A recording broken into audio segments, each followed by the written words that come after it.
Yes. Hola.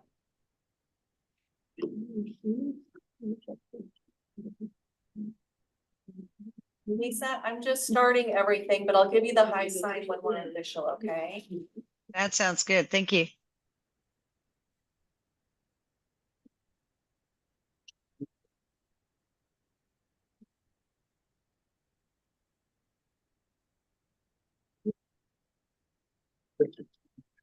All right, you are all set, but we have 1 minute officially until start time.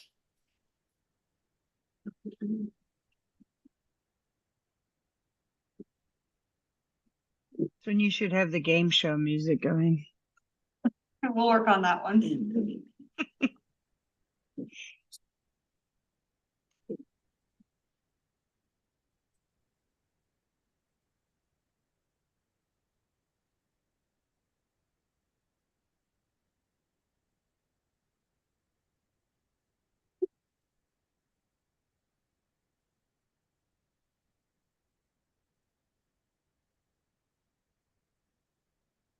All right. Is it ready? Are we timed? We are Let's go live. for it. Ready to go, Lisa. Okay. Welcome to the Joint Animal Service Commission meeting for May 13th, 2024. I am Lisa Parsley from the Olympia City Council, and I'm the chair. I'm going to pass it to Peter, and then we'll go and start with you, Sarah, to do the room. Peter Agabi, Tamale City Council. Sarah Hawk, Director for Animal Services. I'm Sarah Tees, Appeals Services Supervisor for Joint Animal Services. Malcolm Miller, Deputy Mayor, City of Lacey. Emily Klaus, Thurston County Commissioner. Dr. Vicky Smith, Deschutes Animal Clinic. Joe McCogan, Feline Friends. Shannon Kelly Fong, I'm the Assistant City Manager for the City of Lacey. All righty. I would love to entertain a motion for the approval of the agenda and consent agenda items, which include approval on agenda, approval of April 8th meeting minutes, and April 2024 shelter statistics. So moved. Second. Any discussions or corrections? Hearing none, all those in favor, please say aye. Aye. Aye. Do we have any public comment, Sarah Chair Parsley, or You- Shannon? I want to take the anybody opposed and then. Oh yeah, I keep forgetting that. Being too informal here. Those opposed, same sign. Okay, hearing none. Thank you. Always keep that going. All right, public comment. We have not received any written public comment. I do not have anybody registered to give public comment or in the attendance roster, and we don't have anybody in the room, so I think we're okay. Fantastic. So we're going to move on to agenda item number 5, which is business items, and we're going to do a field services overview with Sierra.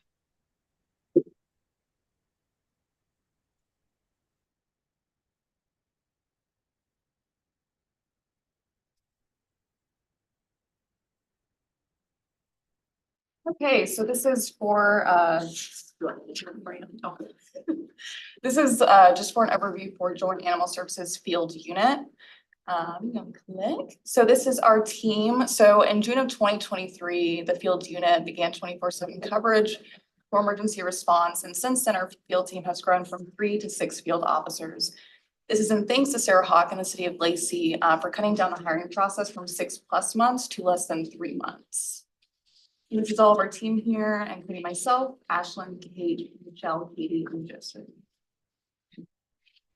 So what is field response? So we can kind of break those down into a few different categories. To begin, public safety, so responding to reports of aggressive animals, rabies exposure, investigations for potentially dangerous and dangerous designations, and assisting law enforcement response for partnership. Then we have animal cruelty. Part of that is providing humane education, responsible pet ownership, and investigations for animal neglect, active cruelty, and animal fighting. Then we have our stray animal surrender. So that includes responding to reports of at-large and confined stray animals, providing resources to the public to keep animals in their homes and out of shelters, and then intaking animals whenever needed. In addition to that, we do community engagement, which can look like we act as an engagement first, enforcement second approach, attending local events to connect with the public, providing resources such as pet food, crates, leashes, veterinary vouchers as available, and communicating candidly and with transparency, building trust. Animal intake. So our team, whenever we bring animals in, we are responsible for assisting with administering vaccines, dewormer and flea treatment, triaging injured and sick animals, and creating follow-up exams with our shelter veterinarian. In addition to that, we also do shelter support. So my team is cross-trained in different departments to allow for shelter coverage when needed, completing tasks for the departments such as animal transport and shelter supplies pickup. And before I move on, I just want to say Sierra's been instrumental in helping us move from a punishment-based way of handling animal control to an engagement first through her own experiences with working at Austin Animal Center and North Texas Humane Society. Yeah. Can I jump in real quick just to see, is there any way we could get a printed copy of the slides? I didn't see them in my email before the meeting. They are attached to the link, but I can send them to you to print as well if you would like. Would you prefer I'll having check. them at the meetings too? That'd be great. I mean, my executive aide is really good at printing stuff, so he must have just not seen it, but I can pull it up on my computer to follow along. I don't need it printed right now. Thank you. Sarah, since it is a new system, so we did just actually transition to a new system, it might be a benefit just to walk through where you can find those materials as well. Absolutely. That'd be awesome. Thank you. So what qualifies my team to act as field services officers? For one, they complete Animal Control Officer 1 through the National Animal Care and Control Association, Animal Control Academy through the Washington State Criminal Justice Training Commission. When I got here, I helped develop a field training program for our seasoned officers to train our new onboarded officers, which is about a 3-month training program. In addition to that, we do continued education through the National Animal Care and Control Association, through the Washington Animal Control Association, ASPCA, and other organizations. In addition to that, with local organizations, we do classes on de-escalation, self-defense, crisis intervention, officer safety, legislature and animal welfare, and more. And then this year, we started essential animal services training through Code 3 Associates. So I wanted to bring to attention our assistance to Mason County that occurred in April of this year. Mason County served a search and seizure warrant of over 60 animals facing extreme conditions of neglect and cruelty.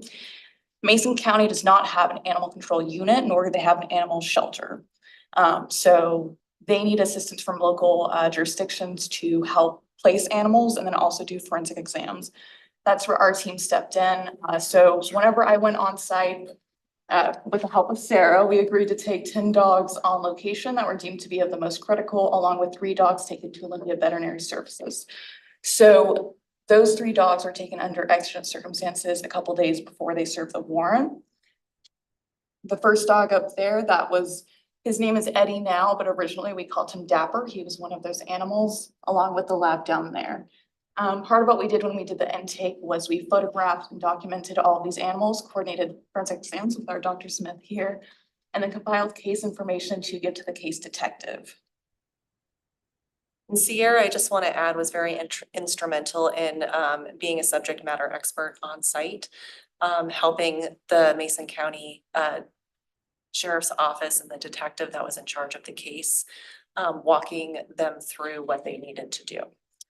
Without our assistance, these animals likely would not have received these forensic exams, which will be instrumental in getting charges for this case. So we were very thankful for that and that we were able to help in that capacity. So I wanted to talk a little bit about Eddie. So Eddie, I actually took home for a week.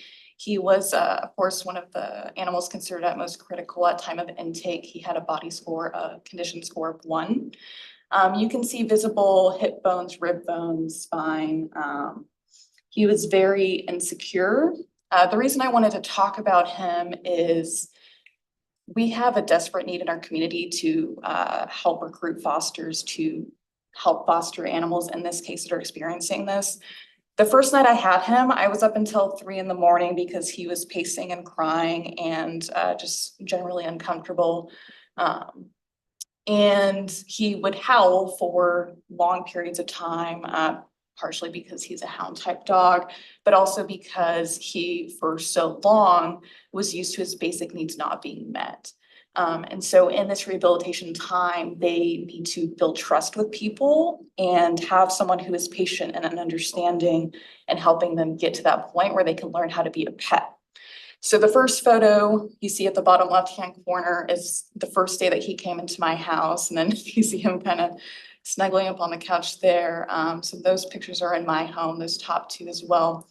And then right below that with that other basset hound, I believe her name is Daisy. This is in her foster home after a week. So he's currently in a foster home with Miss Susan, who has a nice piece of property, and she's retired as well, and she has experience with hounds. This is the ideal foster home for someone like him. Fortunately for us, he's had time to recover and now he feels secure and he can, because during my care, if I was more than a foot away from him, he would howl in distress. He did not like it. So we saw some separation anxiety there. And so she was able to help him become comfortable. And so when he comes in for his exams, now he can be away from both of us and be okay with it. And then that's him right there. This is 3 weeks. I believe in that photo, he had gained 17 pounds since intake. It looks so good. I believe in that photo in the bottom left-hand corner, he was 27 pounds. And so at 17, and that's where he is there. So he's looking really great. How big is he? Can you kind of see? Yeah, He probably, so he's a large size. he's a large, he's Yeah. probably built more like the tree walking hounds. He's a good sized boy. Yeah. Yeah, he was looks a little boy. smaller in that photo, but yeah. Was he one of the ones with the? Oh, that just, He he's would the not one know, that but I can't talk about it. got me on Yeah, TV. if you wanna talk a little bit just Oh. about too, it wasn't just the body scores that the condition Mhm. that some of them were in. So we took several who had. Part of the reason that we took some of these animals for the forensic exams is when the deputies did their initial response, 2 dogs had duct tape around their mouths. And so because of that, we decided to have Dr. Smith do forensic exams to support the repercussions of animals experiencing that. Other animals on site had similar patterns that may have also occurred. So what that tells me is not only do these animals face passive neglect, so failure to provide basic food, water, shelter, care, but that they also likely faced physical abuse. So we have 2 things going for us in this case, which is why animals like him need someone who is patient and understanding, and have time. So what else do we do getting involved? So these 4 shepherds here were also from the Mason County case. Yeah, I they think look good. You look so much better. they're doing really great. So my sister works at Lakewood Racket Club, and so her organization partnered with us, and we were able to do a dog yoga. It was a real crowd pleaser. Everybody loved it. The shepherds did great. They were a little awkward, but it was great for them because they got to have socialization and exposure to people who are kind and sweet and know that touch is a good thing. They did stellar. We were really impressed. And so at this event, we were also able to connect with people for getting interest in fostering and volunteering outside of our own county. So it was really great. I like their matching sweatshirts. Yeah, I went to Petco the night before, yeah. So these shepherds ideally would have gone into foster care to be rehabilitated, but because we don't have that foster care community to take that on, they were rehabilitated at our shelter and now they are made available for adoption. So they are all really sweet despite their circumstances. Usually you might expect some behavior issues, but they really just want care, love, and attention, and they're on the right pathway, so. So partnership with law enforcement. So our officers maintain working relationships with local law enforcement agencies to respond to calls for owner arrest, owner in crisis, animals posing imminent threat, investigations for animal-related misdemeanor and felony charges. We often work together in emergency response and rely on one another. Law enforcement officers are essential to assisting with our criminal cases, warrants, and prosecution. Here we have the Thurston County Sheriff's Department playing with Bandit last summer, who's one of my favorite dogs. You go and go on to the next slide. So, speaking to Thurston County cruelty cases, I'm sure Sarah has shown you data. A lot of our cruelty cases do come from the county. One of these was, in August of last year, we received a report of cruelty to chickens in unincorporated Thurston County. My team, along with Thurston County Sheriff's Department, responded to the address and determined that a search and seizure warrant was needed. So though we technically do not handle livestock out in the county, we went ahead and impounded over 60 chickens, coordinated forensic exams, assisted with case documentation, provided housing and care, and coordinated live outcomes. This trial is still pending at this time, but this was a really amazing case that we were able to get live outcomes for and work with the county on this.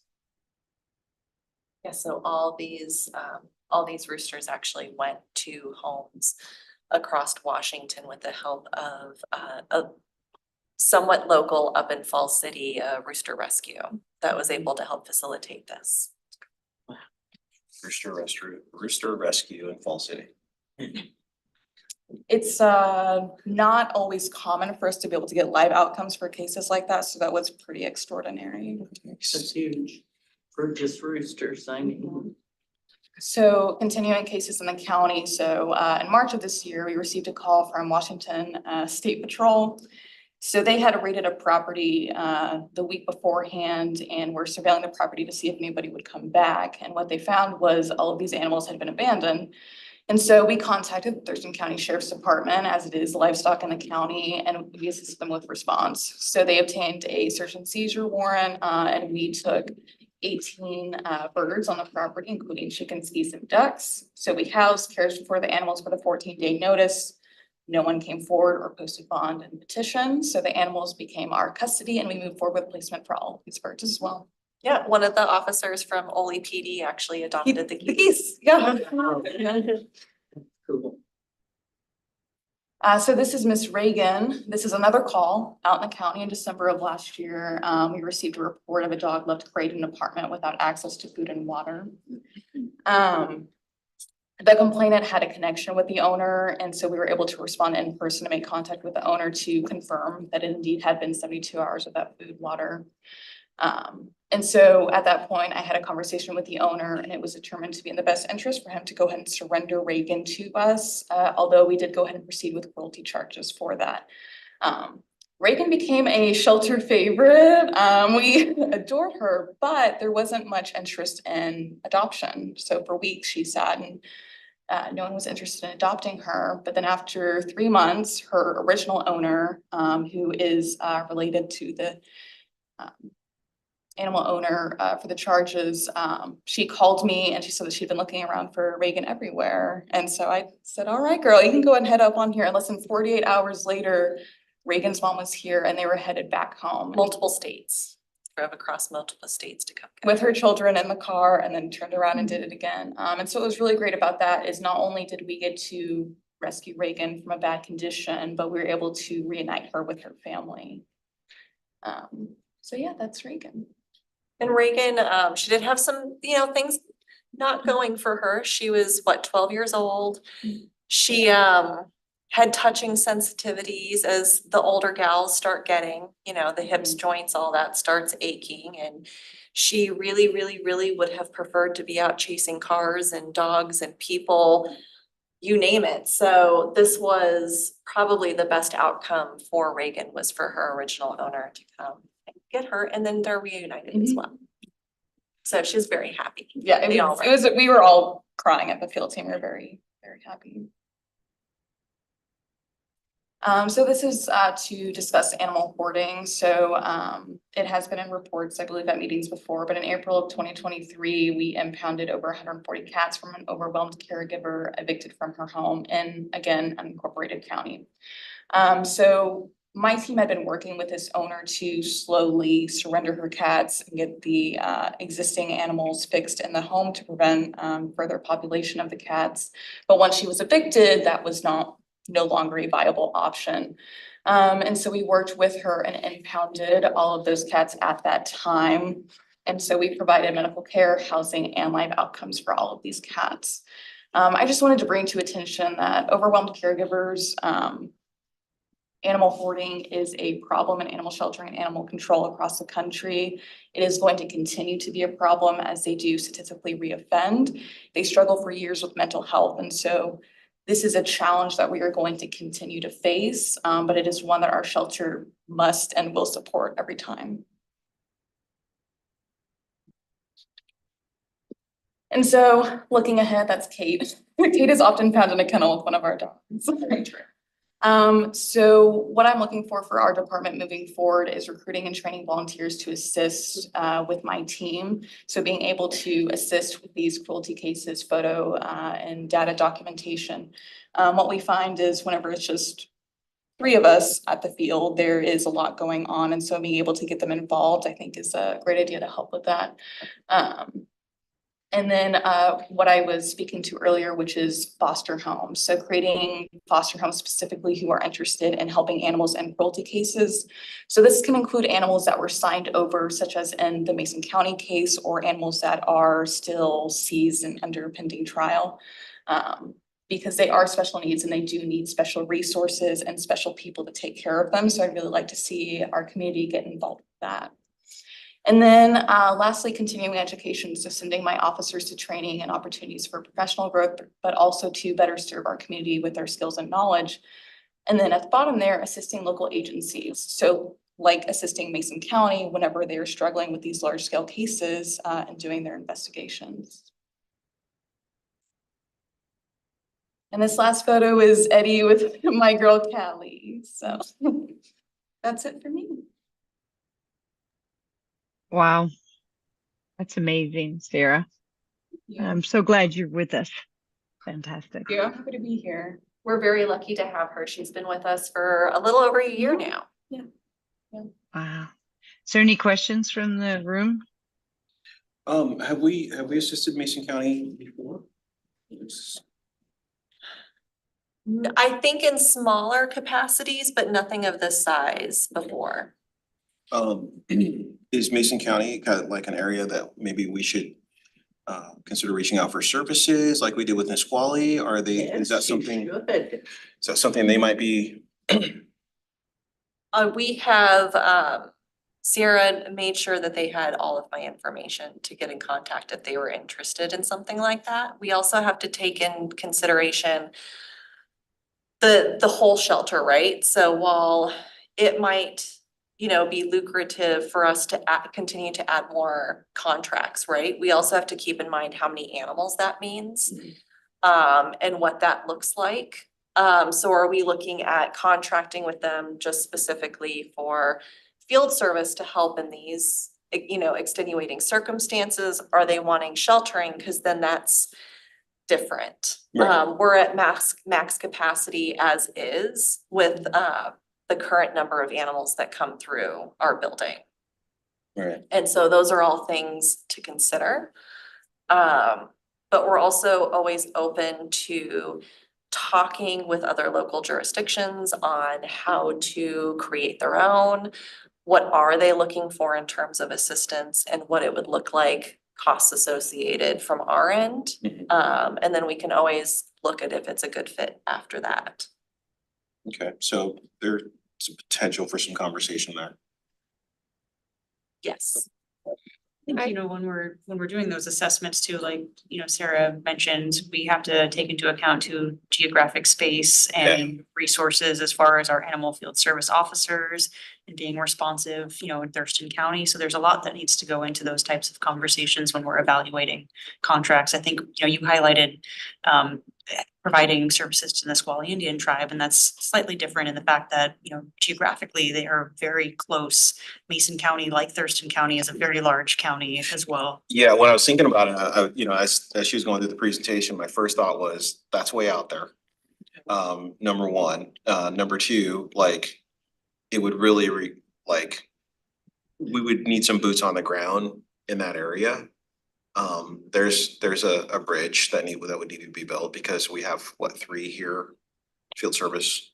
6 total. 6 total. But there's usually only 3 on at any given time. Right, and so, duplicating a model in another county would, I thought of several issues in my mind, but I couldn't help but to ask, is there a possibility that, a conversation could be had about them receiving services, because it sounds like they don't have any. They don't. There is one organization that's a foster-based rescue that also runs a low-cost clinic. But they do not have the capacity or the training when these types of cases come up. And then, Okay. go ahead. What's your typical response time, like when you get the call out in the middle of the night or from animal control or the sheriff's department? Like, For just like an agency assist. yeah, like. So our contract is within an hour and a half is our response time. It depends where and what the case is. If it's one of my officers who lives in Olympia and it's OPD requesting assistance, probably 30 minutes. If it's me who lives 30 minutes away and it's out in Rochester, probably an hour. The geography plays a huge. Yeah, where it is. Yeah. And then now that your team's full up and running, I'd be happy to provide forensic training to. Yeah, those we can guys. definitely arrange that, So Dr. get on Smith. your calendar. Yeah, okay. I'd want to learn that too, Vicky. You're an expert. Yeah, and I'd love to provide that to all the emergency clinics because like I know the ones that don't do it every day, they don't know how their forensic report should look, you know? No, it's- Exactly. And there's always too, I don't think, sometimes the veterinarians don't understand that they could be called on the stand too if they're the ones performing the exam. And so I think even from like an educational portion of like, this is kind of what you're taking on when you're looking at that. Because I think sometimes they don't realize until after the fact and then they didn't realize they might get called to the stand. And so I think there could be some general, besides just hands-on, like how to do it, but also that extra knowledge that they have to be aware of as a veterinarian when they're doing some of that. I smell a CE coming for you, Dr. Smith. I'd love to. I think that'd be great. My question is, you said in the beginning, they're going through Washington State Animal Handling Commission. Is that through the State Patrol? What is, No. what is? No, it's the Animal Control Academy through the Washington State Justice Training Commission, which is through Washington Animal Control Association. It's a bit wordy. They hold the program once a year and it is a 2-week training program. Washington State, what? It's the, CJTC. yeah, thank you. And then the organization that helps facilitate that is a Washington Animal Control Association. WACA. And so CJATC is where all of the BLEA classes are for officers. The Washington State Justice Academy? Training Commission. Train. Okay. And then the Washington State Animal Control Academy, Animal Control Association. Association. All right, that's all. And this is a 2-week-long academy that they're driving to every day for 2 weeks. What was it? Up in Burien. Period. Wow. That's cool. And we have chosen, remind me, because when you joined us, Sarah, we had commissioned officers, but now we're working through the local law enforcements for the warrants and so forth. Correct, and that's due to a bill that passed in 2021 called SB 5051. It was created it was more of, I don't want to say policing bill, but it had a lot of rules around what police could respond to and how that they could respond. And one of the items in that bill was that you could not hold a special commission unless you were an employee. There was 2 factors of this. An employee of the organization that gave you the special commission was the first one. And 2, you had to become a reserve officer in order to keep that special commission. Oh. So everybody decided, our legal team, currently, like at that time, our special commissions came through the Thurston County Sheriff's Office. Everybody determined that the best course of action at that time was for us to no longer have special commissions. Because even with our special commission, we cannot effect arrest. right? So we would still have to have, for safety reasons, law enforcement come with us to warrants. They would have to come with us if an actual arrest was being made. So they were already in that partnership, and we didn't lose anything from surrendering our special commissions with that decision, because according to the RCWs, according to the municipal codes, we can uphold humane laws up into a certain point. So it's when they become criminal, meaning misdemeanors and felonies, that we are asking our law enforcement agencies to assist us. Sir, do you want to talk to, I know you already mentioned, Sierra, about just the recruitment and the onboarding and how that impacted that as well? It did. So because previously we had the same background, because we were specially commissioned, right? So we were having to go through the background, the personal history statement, the polygraph, and the psychological exam, which was understandable when we were specially commissioned, right? Because we were holding commissions under Thurston County Sheriff's Office. And so after our special commissions were removed, one of the things that was highly problematic was that that recruitment process, from interviews to making a contingent offer, that could take a month to 6 weeks if you had candidates, right? And then once you made that offer, it could take anywhere from 3 months to 6 months to have the rest of that complete before they could even have their first day. So it was a very lengthy process, and what was happening is we were having candidates not pass halfway through the process. So we're in it 5 months already, and then having to reopen it because they didn't pass and start all over. Yeah, that was gonna be my first question.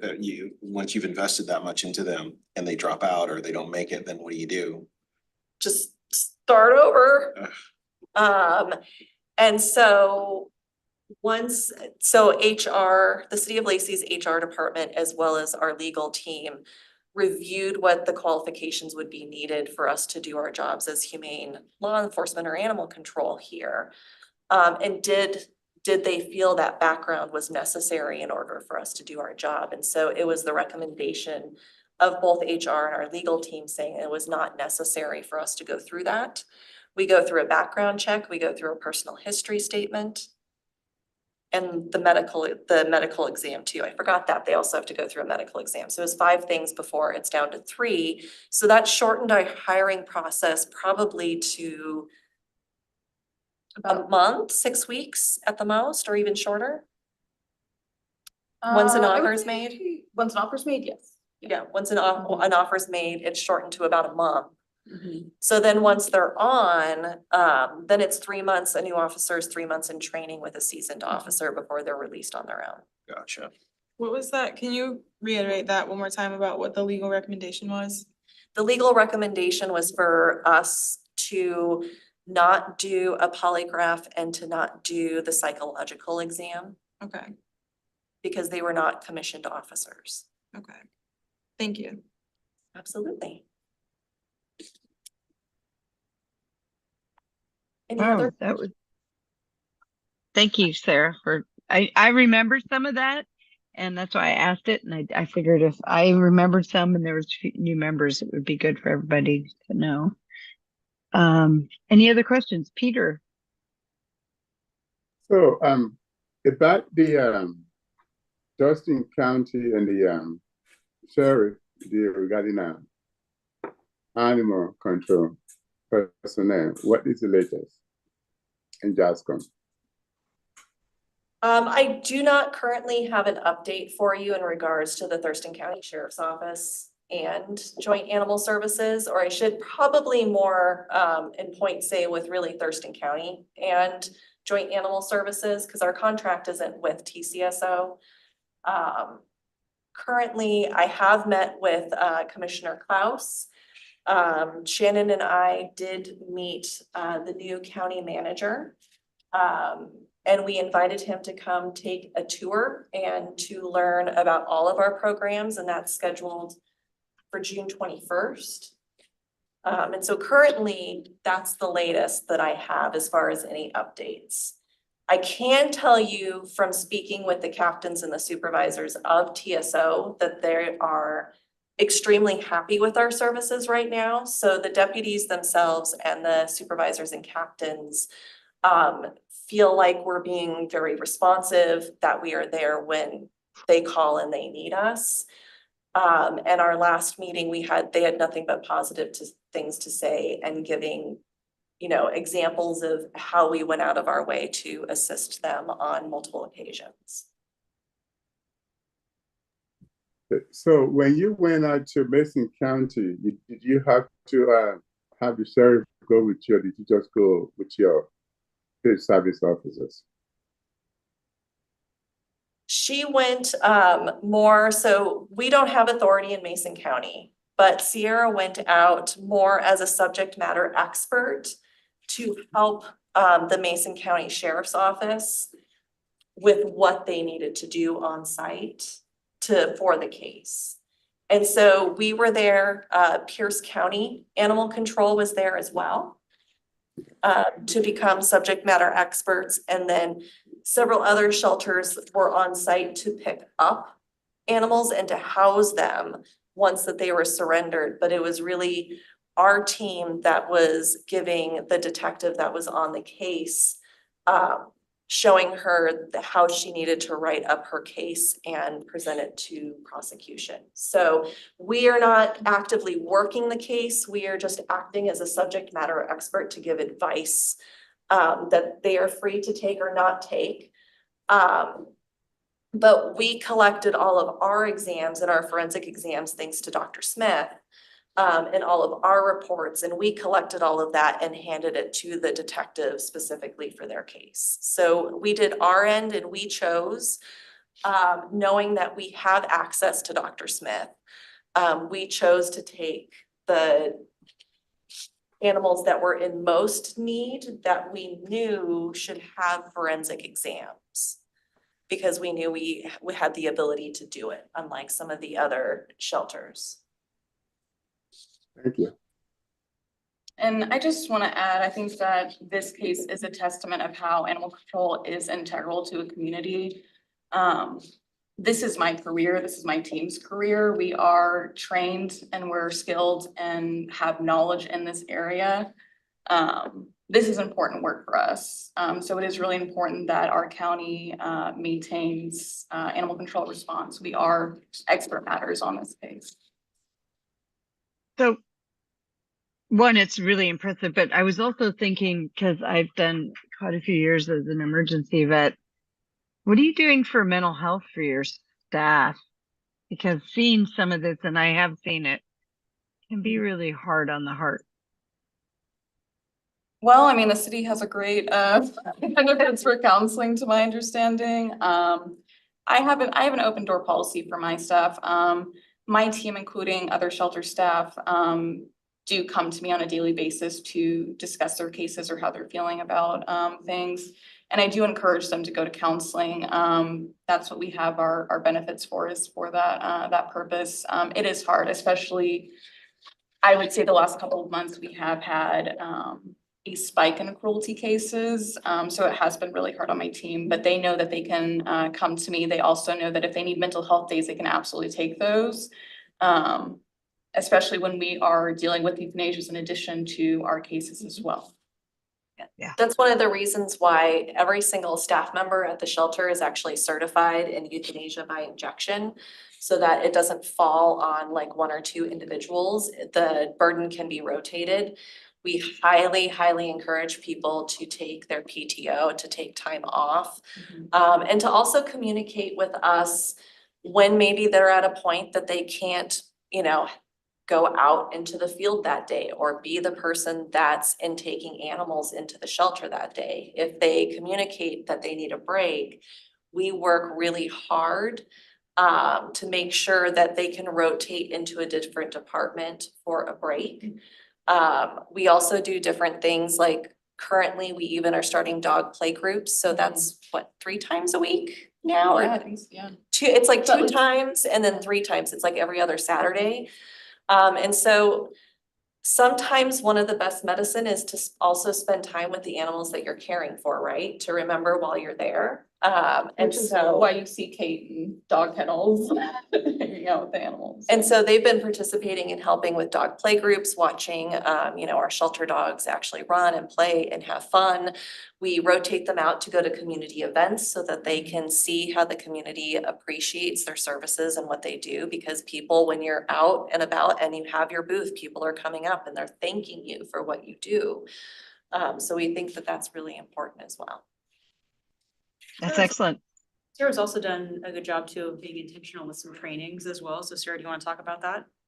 So we've also made sure that the entire team has gone through a compassion fatigue training so that they can identify their own markers. We're working on getting some trauma-based, trauma-informed care and from actual people, not just that are experts in trauma-informed care, but are animal shelter workers who use that as a way to work with people. And so we really try to bring in classes, have fun days, and really work at making sure the team has the tools to take care of themselves. Because we talk over and over again, like taking care of yourself and self-care, even though sometimes it's great, like it's not a piece of chocolate cake and a bubble bath. Sometimes it's, making the time to set doctor's appointments, to do your budgeting, making sure that you're taking care of yourself and sometimes doing those hard things that help take care of yourself. So that you can come to work and do the best that you can. You guys ever, That's you fabulous. Go ahead, sorry, Malcolm. guys ever get to use the off-leash dog park that the county, on that county land up there? Just because like they could shut it down for you for 2 hours if you asked. We have our own. Good idea. It's an excellent idea, but what I will say, and not to, downplay the suggestion, we're always so focused on zoonotic diseases as well as diseases that can spread to other dogs. So I would hate for us, a dog park can't be sanitized. So if I take a dog that has only gotten one shot for parvo, it's running around playing, turns out, 3 days later it breaks with parvo, I've just exposed that whole off-leash dog park to that. And so I want to be very cognizant that we're not getting community members' pets sick. And so we have a huge play yard that dogs can run off-leash and run around just like a play park, and we pull out multiple dogs, we test and see who gets along with each other. So we can have sometimes 3 or 4 different dogs playing at any given time running around. So they're getting out of kennel. Yeah, they're getting out of kennel, both on walks and then playtime. And staff's getting out of kennel too, it sounds like.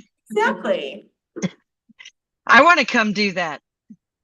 It's really fun. They actually, when we were doing the adoption event, we kept our signs up and some of the staff ran play groups while the adoption event was going on so people could see. Sometimes some of our dogs have really terrible kennel presence. They're barking, they're growling, they're jumping, and it looks really scary, right? You have this big dog and this raised kennel, so they're right here. And so this way they could go out into those play groups and actually see them playing with other dogs and see their true behavior and who they really are, not in a kennel.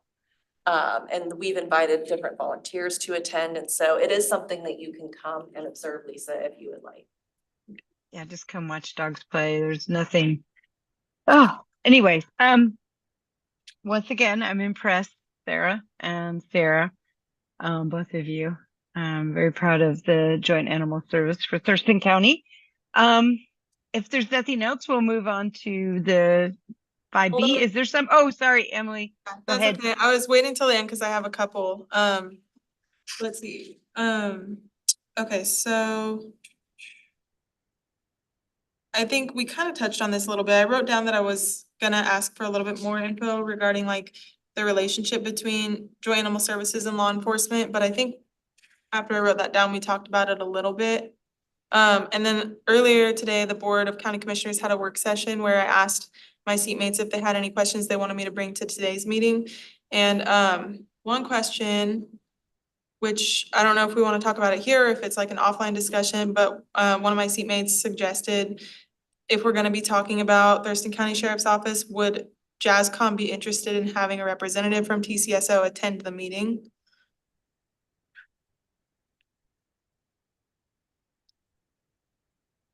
When is this meeting? Like once? Just in general. Or all the time? I'm not really sure. It came up in a previous work session, not related to animal services, where the sheriff was like, hey, if there's ever any discussions related to our office, we would like a seat at the table.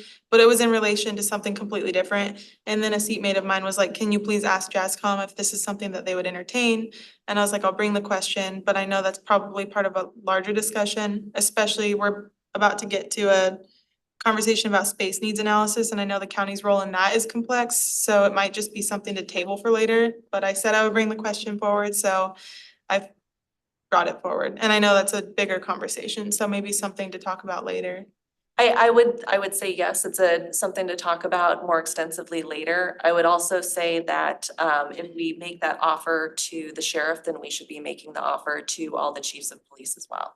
Definitely. Thank you. I'll make sure I let them know. So I guess connected to that, Sarah, I know we, talked about the sheriff's office and meeting with a couple of representatives from the sheriff's office recently. Do you want to just talk about meeting with all of our other law enforcement partners? Absolutely. So we took, the last time I presented to the Board of County Commissioners, Commissioner Mejia asked for me to get feedback from the other jurisdictions if they were happy with our services. And so I did reach out to Olympia Police Department, Tumwater Police Department, and Lacey Police Department, and had meetings with each of those law enforcement agencies, all of which was positive feedback. That they are happy with our services, they're happy to be paying the fees that support them. And they're also happy to be partners with us. I think the only thing that came out of it is there was some of the different officers didn't realize some of the services that we provide. And so now that we have those touch points too of people we can reach out to and email that information, that's been cleared up. So, only some of Olympia PD realized we were on call after hours for them if needed. Just small things like that, but that's now been rectified because we communicated it. There's an open line of communication. And again, I would say we have a pretty open line of communication with the sheriff's department as well as terms of the field staff that are actually out in the field. Because we do meet with them quarterly. And they, again, the other day we had a clarifying question. And so I called one of the captains just to say like, hey, our information is showing that this is not unincorporated Thurston County, but you guys are saying it is. Can we get more information? And so he looked up the CAD for me, so we could clarify that the address was in unincorporated Thurston County. Awesome. That I think answers the question already because you're having quarterly meetings, so I'll make sure I bring that info back to my seatmates and let them know. Because it can have all kinds of unintended effects, bringing extra people in. And I know having a seat at the table is important, but also it extends meeting times, it adds to the conversations that we might not have time for, and all kinds of other stuff. So I'll bring that info back. And thank you for that.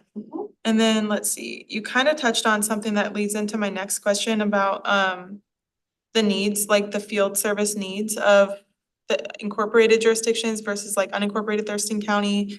And then you mentioned the law enforcement agencies reporting that they're happy with their relationships with JAS, but they might not have been aware of all the services JAS has to offer. Can you maybe speak to the field service needs of unincorporated Thurston County versus the incorporated cities? I know livestock calls is a big one, but are there any other components of that I might need to know? There are, and I think I did a breakdown. I want to say a meeting or two ago that actually talked about the differences of where calls were higher when. But I can pull those graphs because there is a difference. For example, I think one of our highest calls in city is calls for neglect and then dogs in hot cars. But in county, I want to say that our largest calls are actually menacing. Okay. But I have all those graphs and data that support those differences when you pull it out, and I can happily send those out. Okay, that would be great if you could. Because there is some there is some difference on call types and needs with the 3 city jurisdictions versus unincorporated Thurston County, because it's, you know, urban versus rural. Yeah. And so it does change those needs a little bit. Definitely. Thank you. That's good info to have. I was thinking like livestock, but the graph sounds like it'll show even more detail, so that's awesome. Well, but again, it won't show livestock on our end because we don't service livestock for That you makes sense. guys. So that's not a call type for us, so that Okay. won't show up. Okay, And very similarly, it wouldn't show up in the cities either, so if there Yeah. was an issue, it's again, because it's not a service that's provided. that makes sense. Okay, awesome. Thank you. Okay, let's see if there was anything else from the board earlier. I think, I also heard Commissioner Klaus, you ask about communications and how we get information out about services to our other law enforcement bodies. So Sarah, do you want to talk a little bit about that too? Yeah, so we have designated contacts at each of the law enforcement agencies that we do all of our communications with. So if there's a change in operating hours, if we're not going to have somebody on call, we contact all of those contacts as well as dispatch. So anytime that there's a change of service, not only does dispatch know to be able to communicate it, but so do I would say our representatives or ambassadors or whoever liaisons for those law enforcement agencies get sent an email with any changes, any updates. We're very communicative to all of them with what's going on. Okay, awesome. Thank you. Okay, sweet. So that was my questions from the board earlier, and let me just make sure I didn't have any that came up during the presentation.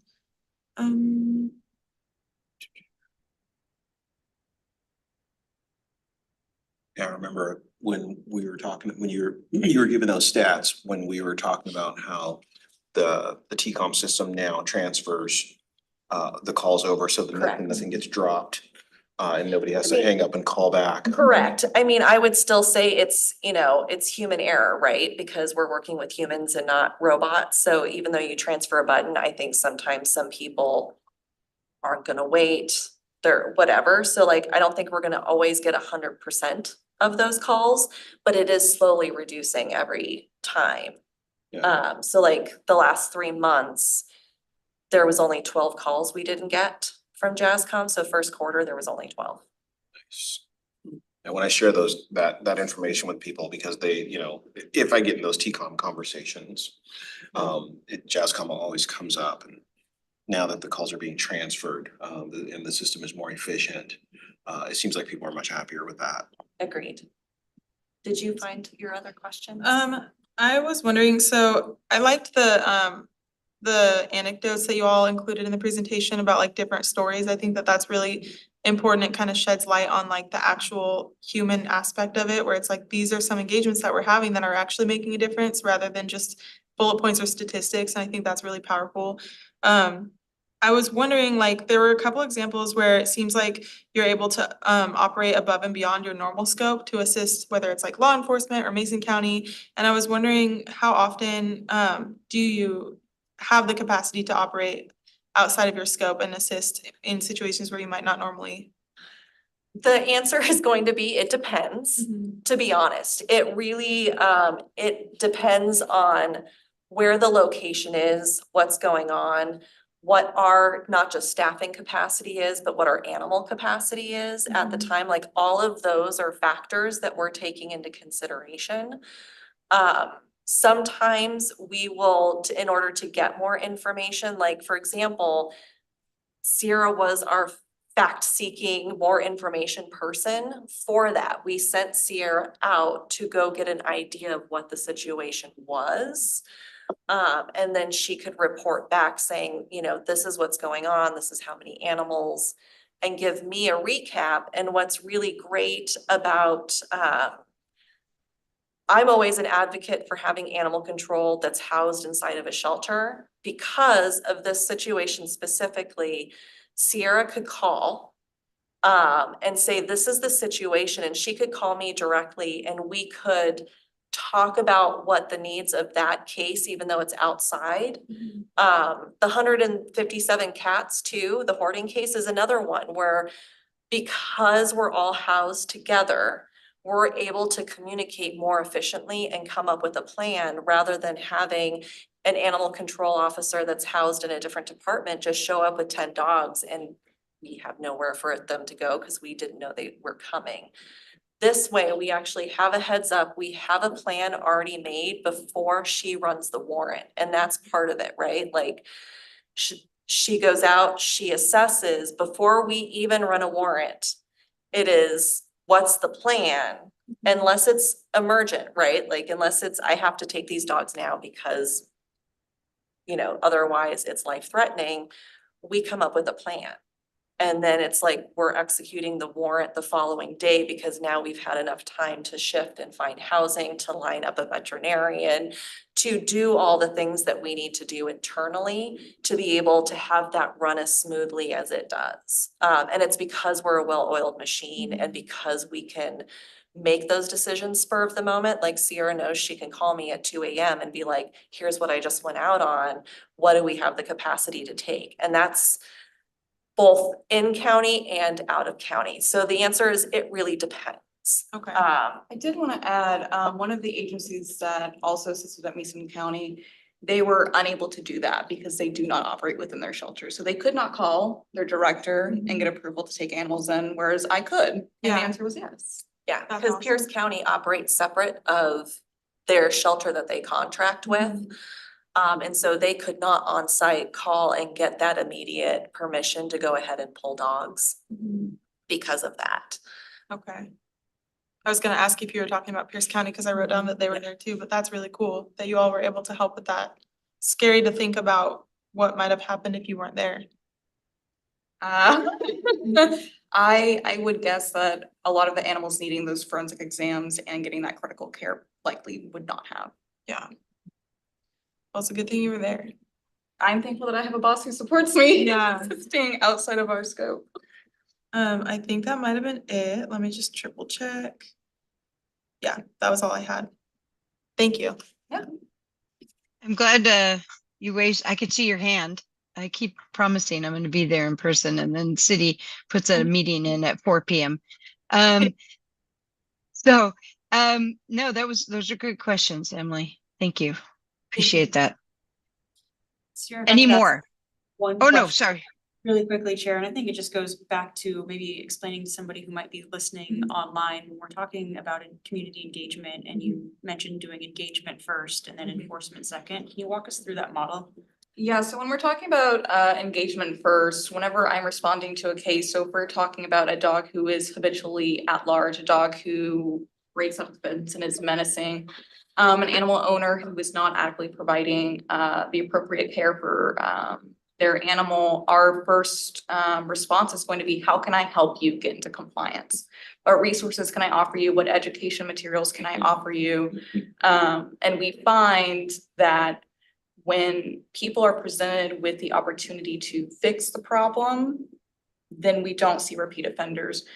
Because part of this, when we're talking about animal control response, a lot of people think animals first, but really the big piece is the humans, right? I can go and I can get a warrant, I can remove your animal every single time if I want to. You're gonna go get another animal. You're gonna reoffend likely. So what can I do to get you into compliance, as long as it's not egregious, to ensure that we don't see this cycle continue? People are gonna disagree on responsible pet ownership, but as long as our basic needs are being met and the public safety is ensured, we're doing our job. And so, but if I offer you resources and education and then I see you repeat offend several times, we're gonna go and move forward with enforcement at that point on. And so that's kind of how we operate as an agency and how my team operates. I'm gonna listen to you. I'm going to hear your side as well. I'm gonna hear the complainant and the animal owner, and then we're gonna come to an agreement together on how to problem solve. Because we are a community and we should be acting like a community. And so that's how we operate as a unit with engagement first. So I got a dog from shelter.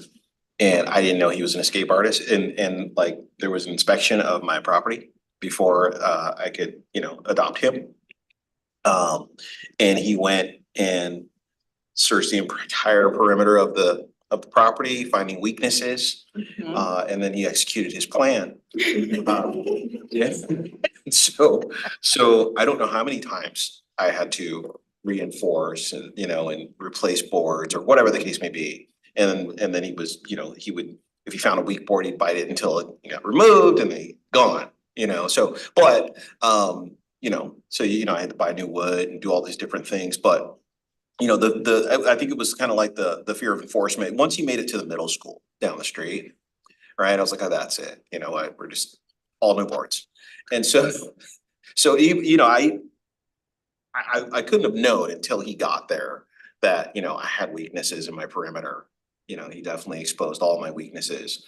But I think for the most part, a lot of people do try to make sure that they have an adequate space for the animals.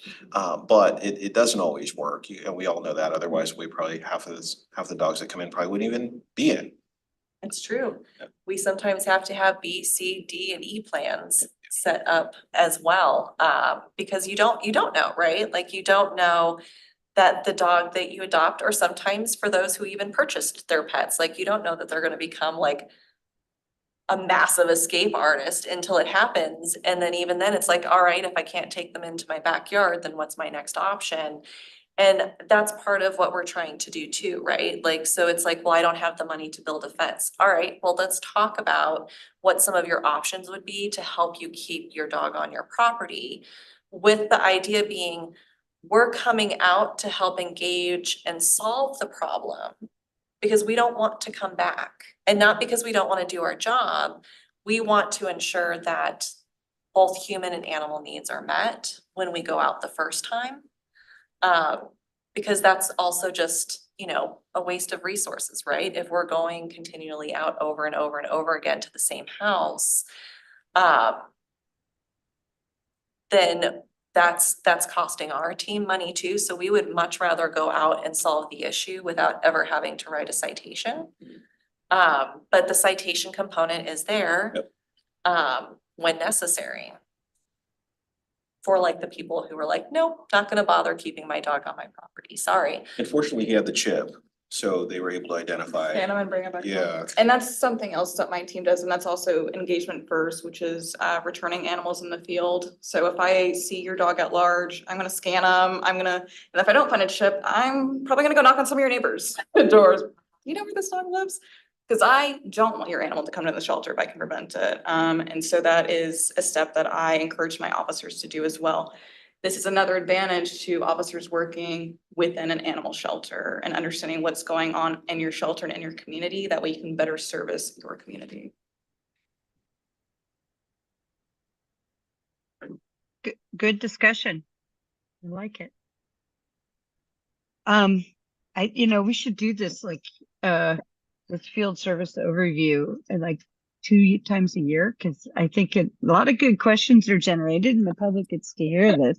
Sorry, Sierra, obligating you. So popular, you get to come back. Yeah. This is good. Any more of these lovely questions? These have been good. All right, are we ready to move on to the space needs assessment update? Yes.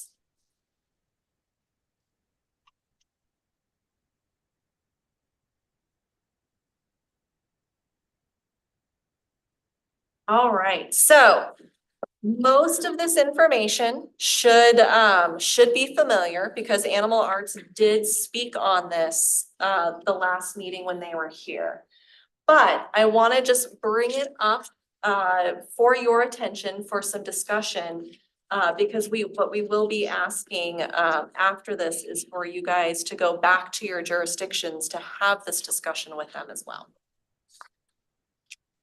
So if you recall, we talked about the pros and the cons for the existing site.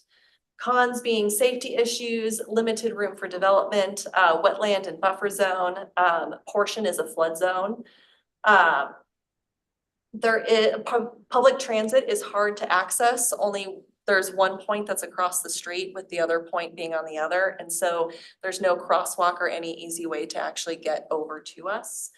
Redevelopment would require revision to water, power and sewer. The pros are it is currently zoned for our use. The public is used to going to this location and the utilities are available. And so the current site redevelopment constraints are the animal arts team did try to test fit the desired adjacencies on the current site. The adjacencies being how we want our shelter to, what we want the shelter of our inside to look like, the flow of that. There's specific things we have to be looking at in terms of standards of care. Dogs can't be housed near cats, different things like that. Cats need to be close to the veterinary clinic for the lowest stress possible, so they have the least movement within the shelter. Those are all the things that we're looking at when they're talking about desired adjacencies. And so the wetland and flood zones prevent building on a larger portion of the site. Only currently the paved areas can be developed. So where the current site sits and the storage behind it. So for those of you that can see my arrow, even though this graph shows the entirety of our property, this white area, which is our paved area, is the only area that can actually be built on. So it's about 2 out of the 5 full acres that can feasibly have any kind of build on it. The current facility would also have to stay operational while we're building the new one. So that's the other drawback to this. So the gray portion up front here is the new building. And so the orange would be the old building, and then the orange would be the new building. So look how these adjacencies run. We have a whole section that would actually not even possibly be connected, or it's connected with a hallway. So it doesn't make for easy flow within the shelter because we have to build around the existing shelter in order to build on our property. And that limits the site available for redevelopment. So the adjacencies on site, that's what you can see with all the different colored things. The orange here is the veterinary clinic. It would have to be completely separate. So all of our medical, both shelter and public, would have to be in a different area. Kennels, which are in the blue, would be on that side. Green are cats. Red is public spaces. And then purple and gray are staff and storage areas. And so this is a FEMA flood area over on this side, so we can't build any further over on that property and would actually have to tear down the coffee stand that's currently there. And then because of the buffer, the critical area buffer that must remain, that's the entirety of the blue that's back behind the shelter. So that can't be built on either. Meaning that we would almost have to have 2 separate buildings here and build around the current shelter. So the recommendation from Animal Arts is that we do not develop on this site, that we look for a new site that we can build that would be able to fit the shelter with the adjacencies and the sizes that we are looking at. They're all housed in one building. There also is only 1 story.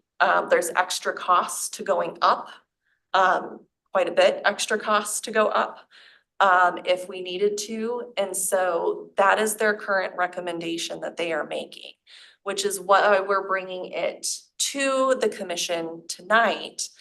Again, this is just the discussion component, but we are asking you guys to take this information back to your jurisdictions because we would come back at the next meeting, ideally, to vote on us giving Joint Animal Services in the city of Lacey the ability to look for a site that we can build on. So just in quick distinction, it wouldn't be voting on any particular site, but just giving us the direction to continue our efforts to take a look at what could possibly be out there. One thing I did want to highlight that Sarah's got up here on the slide deck, and maybe I just missed it, Sarah, too. One of the issues with the site too is that the fire department and large vehicles can't access the rear of the potential facilities, which would cause significant public safety concerns, as well as just logistics challenges with a site being developed on that location. Thank you. I did miss that. And that's an important piece. Remind us what the ideal, my memory was, you needed a 28,000 square foot facility. Your current one is 8 roughly. Did I get those numbers close? It's a 25,000 square foot facility. We're currently at 8,000. Okay. We're ideally looking for a piece of land. The recommendations from Animal Arts is at least 3 acres to fit the Okay. building.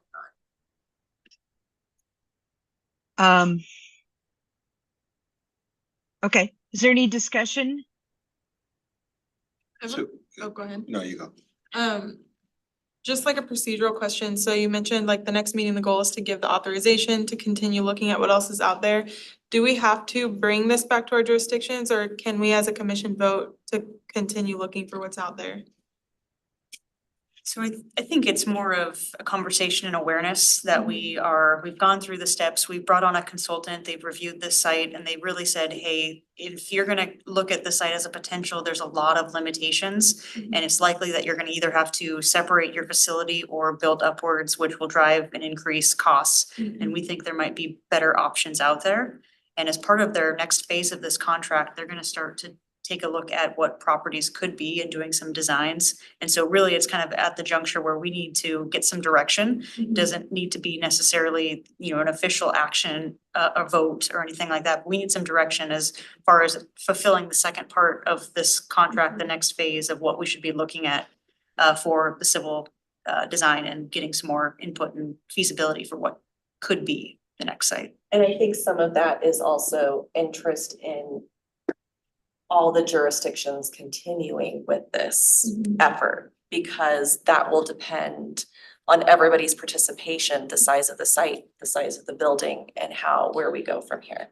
That makes sense. Okay. So in our next jurisdictional meetings, which for us is tomorrow night, which a work session, this won't be on the agenda. But next time when I brief on this, the following Tuesday, you're asking me to get the consensus from council. I guess Potentially. To say, hey, this is the direction that JASCOM is looking at We're- going. Do you guys concur? yes. Do you have any questions? Do you have any concerns Questions, that you should bring back concerns. to this group? And Deputy Mayor, I do know for awareness that the meeting following the next one is also our joint meeting with the North Thurston Public Schools Yes. District. Won't happen there. So we did have some considerations for our next Joint Animal Service Commission meeting as well, which I think you'll get to in your director's report. I might have forgotten to put it into my director's report actually, but we can bring it up now. So we were actually recommending for June that we cancel the June meeting. And then we would reconvene in July. So it would be that second Monday in July that we would convene to give everybody time. So that way, Deputy Mayor, you would have the opportunity to go in front of Lacey, just provide them an update of where we're at in various other boards. Got it. And we want to just make sure too that we're being as communicative as possible with the jurisdictions, right? And part of JASCOM's role and all the appointees is for, especially the appointees for the jurisdictions, is to take that back and to, make sure that they don't have any questions, bring forward questions, from them, any concerns that they have so that we can address them at these meetings. Sarah? Have you two met with assistant city managers, county managers? It might be a good idea, not only do the electeds go back to their councils or boards, but it might be a good idea for you guys to do staff to staff. Absolutely, Chair, and that's certainly something we've had a conversation before, and we plan on having a conversation here shortly. Before we went into the space needs assessment last year, we actually talked about what we were going to be doing with the city and county managers at that time, but we can certainly provide an update, an opportunity for discussion. Because they can help us in our conversations. Peter, I overspoke you. I'm sorry. Yeah, you're fine. So Sarah, the only problem that I see in this is that if I am going to go to full council and present this information, I want to make sure that what I'm actually saying to them or telling them is actually correct. So this presentation the presentation material that you used to present, we need to be given to us so that at least I can say to Absolutely. them, well, this, okay, you see Yeah, where I'm I going can with that. absolutely provide you guys that information and Councilmember Agabi, I also haven't set my presentation time with Tumwater yet for my normal yearly update. And so if it is helpful, and Lisa, this goes for you as well, if it is helpful for me to also set my normal yearly presentations to update them about what Joint Animal Services is doing, I can also talk about this and can provide some of that information as well, if that is helpful. That would be very helpful. I agree with Peter, because, lost in translation is real. So, it's always good if you're there speaking. I have to admit, I've already been talking to the city manager and Jim Cooper, and he has an idea that he may be reaching out to you guys about a property and a potential partnership with Olympia. I look forward to it. So I'll have him, or I'll probably have Jay and our Public Works Director get a hold of you, Sarah, and Shannon, if that's okay. That would be perfect. I can't say more. Okay. I wish I could. I can't. Because there's still some balls in the air for Olympia as well on this particular project. So, but it seemed intriguing. So, and I would encourage all of us when we do this presentation to ask our cities to do this, because this came across in a finance committee meeting, believe it or not. And it wasn't even me, it was Jim Cooper, because he remembered my report on the space needs assessment and he brought it up. So, are we ready to go into director's report, or do we have any more conversation? Does anybody, any other questions? I'm good, as long as I can get a copy of your presentation that way. Absolutely. Yeah. All right.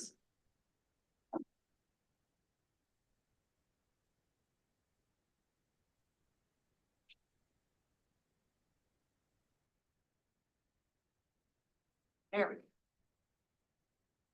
So first off, I would like to share that we now have a kitty cam with City of Lacey's Lacey TV 77. Very exciting. So for 1 hour every single day from 10 a.m. to 11 a.m. Currently we have an adult cat in here, but kitten season is coming. Daily, you'll be able to turn on City of Lacey channel 77 and watch live streaming of cats or kittens in one of our kennels. So we're very excited. Thanks to City of Lacey team for installing and figuring out everything they needed to do that.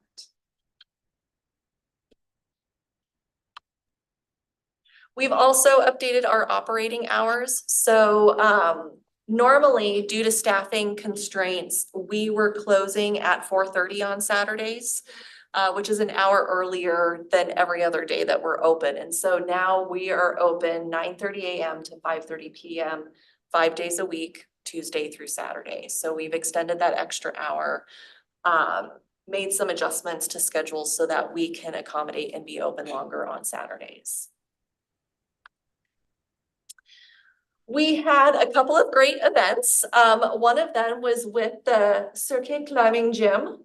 They did a great fundraiser. So they had like a calendar. There was something where you could get your dog like on something and you had to pay money to do it, and it was a competition. Are you laughing? I can speak to it. It was a wall of everybody's pets and animals, and they had an opportunity to bet for or vote for the top animal. Is this your climbing gym? Yes. So it was really great. It was a lot of fun. They raised $1,400 for us. We had two of our dogs that were up for adoption. We didn't get anybody adopted that day, but somebody who was at the event came back and adopted Poppy. So that is not Poppy. That is one of, I think, the dogs either at the event or was trying to get votes, for, but very good looking, great partner. They did a lot of posting on social media, came out, highlighted a lot of our adoptable dogs.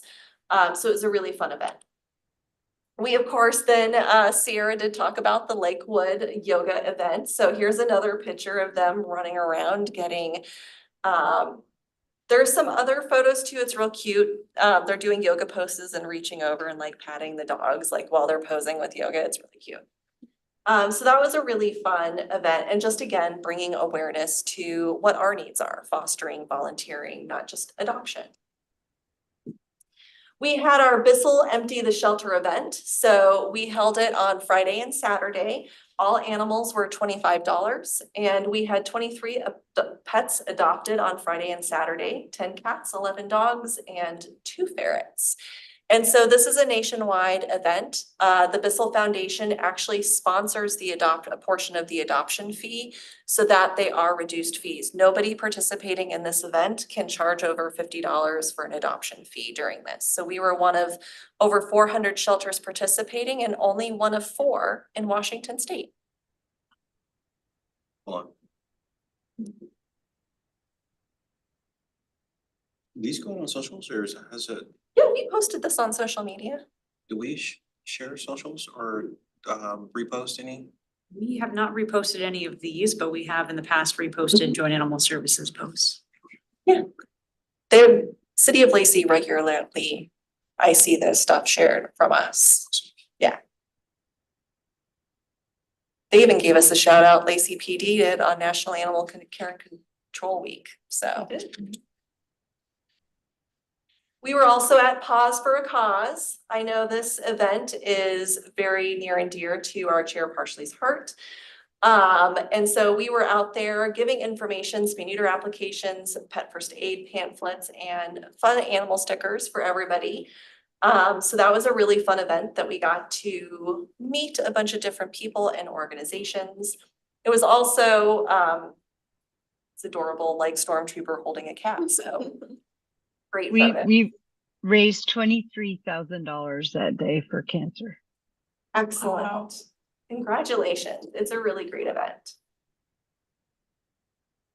We also had our regional meeting with the City of Lacey. I presented at a work session, where we went over our, the 5-year strategic plan, just kind of reiterating what we had accomplished so far.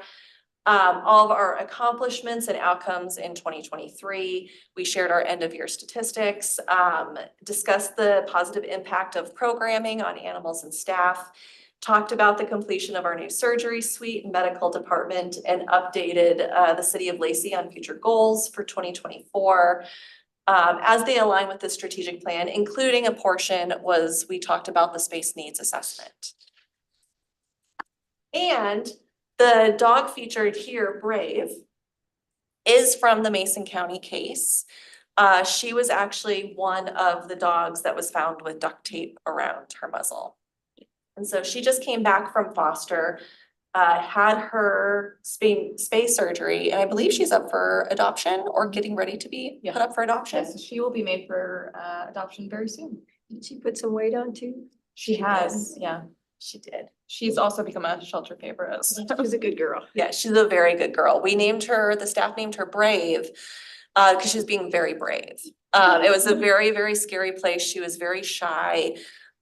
She would want to come out and explore and meet you, but you were a stranger. And if you even just moved wrong, she'd run in hide behind whoever was in the office with her.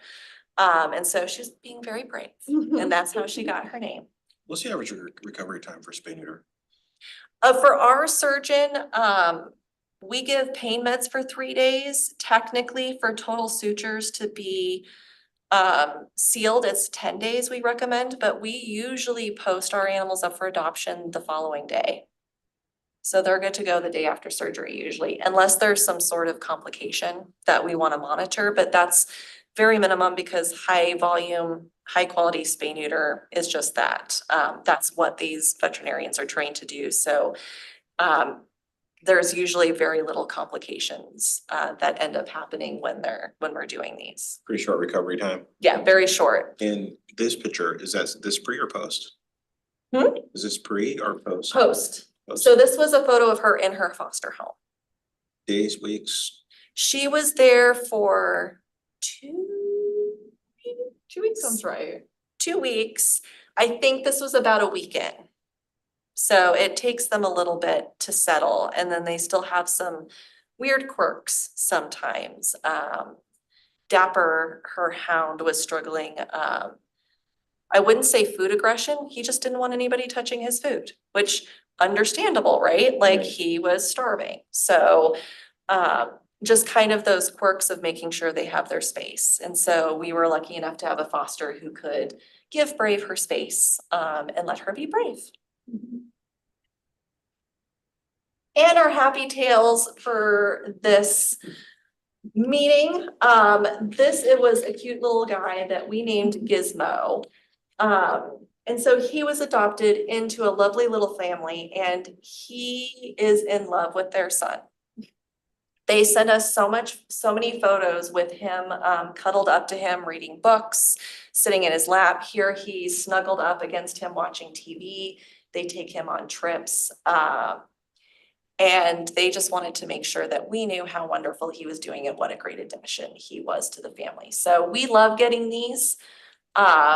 They make the staff feel so good when they come into our email. Whoever's checking the email actually posts them to the entire group. And so we get to read and see all the photos of everything. And so that's, again, one of those things that we do to remind us why we're here.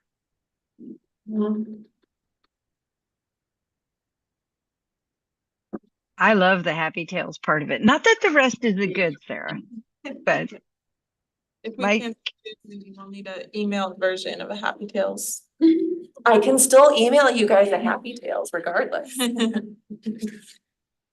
my council's gotten to a point where if I don't talk about the happy tales, they ask me about it.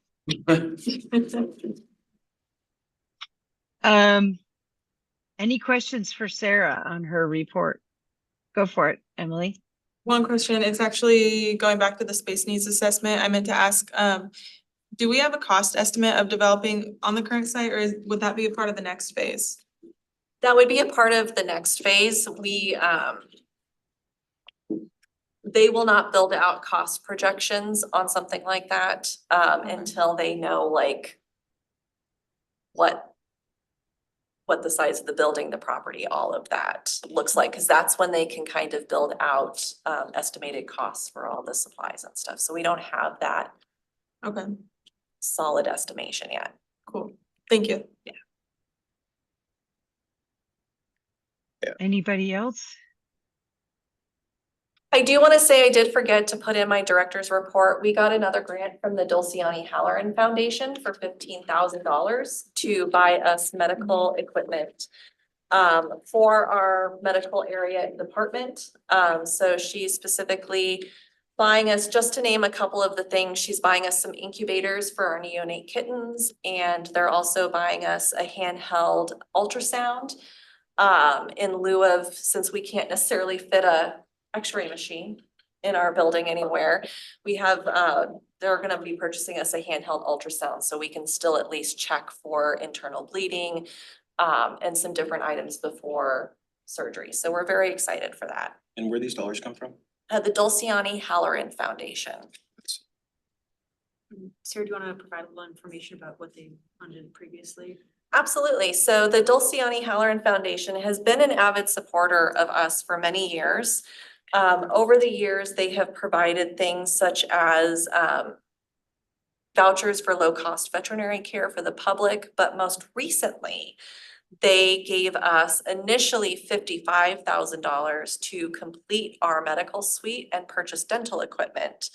And then upon their tour, when they saw the medical suite, they granted us an additional $10,000 to help with costs, like literally just like regular costs for spay neuter, so all of our consumables, any other small equipment that we need and things like that to be able to provide that. So this will be then, so it was 65 and now we've had an additional 15 that have all been designated for medical care for the animals, thanks to the Dulciani Halloran Foundation. Their previous grant was 65. We have a lovely plaque in our surgery suite. The reason I wanted Sarah to highlight that is because, you know, Sarah does all of the hard work and effort to work with the Dulciana Halloran Foundation, and really in regards with our strategic planning and trying to expand our medical at Joint Animal Services. So Sarah really has done all of the heavy lifting for getting us to where we're at and continuing to build that relationship. So thank you, Sarah. So it looks like between the last couple of events and this newest grant, you're up about 30 on the year. Sound about right? Possibly, I can pull those numbers officially. I think you should, Sarah. And I think when you come to Tumwater and Olympia, you should say what you've raised, not just this year, but overall. Good numbers. Oh, Lord, overall would be a Yeah, very large it's a good number. number. Bring it. It's value. I agree with Malcolm. Is there anything else for the good of the order? I have one thing. I talked to Sarah about it before the meeting. A grade school class in Olympia, Washington was challenged by their school teacher to collect the pennies. And if they could get to $100, they would be able to bring the $100 to the animal services because they want to give the money to the shelter. Well, our city manager then said, if you get to $100, I'll add 100. So now you have 200. And when city council found out about it, we said we'd add 100. So they've asked for Sarah to come to her classroom next week to receive the check for $300. Super. Give you pennies. They did. The kids did pennies. Isn't that great? I just love what kids will do for animals. I love it. I'm looking forward to it. And that reminds me, I still have to text you my availability right after the meeting. And I'll let them know. And if any other city councils or boards wanted to join the challenge, it would be good.